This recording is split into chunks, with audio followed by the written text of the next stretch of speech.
Hello दोस्तों, कानून की जानकारी में आपका स्वागत है।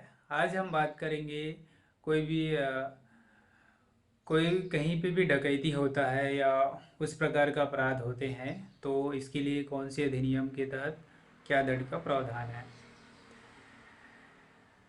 यदि किसी भी प्रकार का कोई डकैती होता है, चाहे सोने का डकैती हो या पैसे की डकैती हो, प्रॉपर्टी की डकैती हो, या बैंक में डकैती करते हैं या किसी भी ऑफिस में डकैती करते हैं जिसकी वजह से जान मान की खतरा हो सकती है, प्लस उसमें उसको नुकसान हो सकते हैं, पैसे का उसके सामान का नुकसान हो सकते हैं।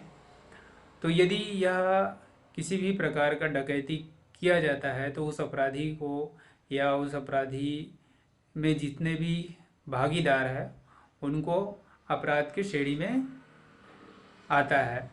इसके लिए भारतीय दंड संहिता अधिनियम 395 के तहत, धारा 395 के तहत दंड का प्रावधान है कि यदि कोई भी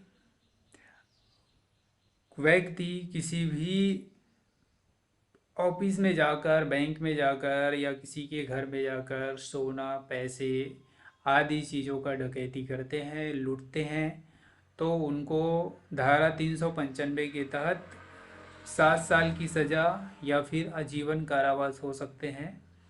यदि उसमें जान मान की खतरा ज़्यादा है, किसी को नुकसान पहुंचा हो, किसी को चोट पहुंचा हो, तो यह अपराध आ, और बढ़ जाते हैं। तो ये उस अपराध पे निर्भर करता है कि उसको 7 साल की सज़ा होगा या आजीवन कारावास की।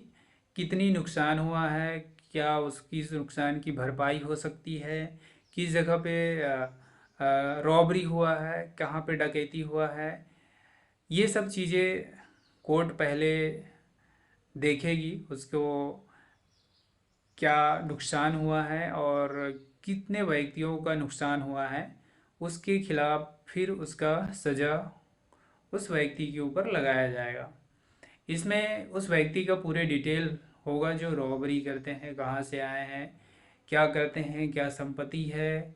यदि उसके पास संपत्ति है तो उसके संपत्ति को आ, जब्त करके, उसके संपत्ति को जब्त करके उस व्यक्ति को पे किया जाएगा जिसका नुकसान हुआ है या जिस कंपनी का नुकसान हुआ है, जिस ऑफिस का नुकसान हुआ है।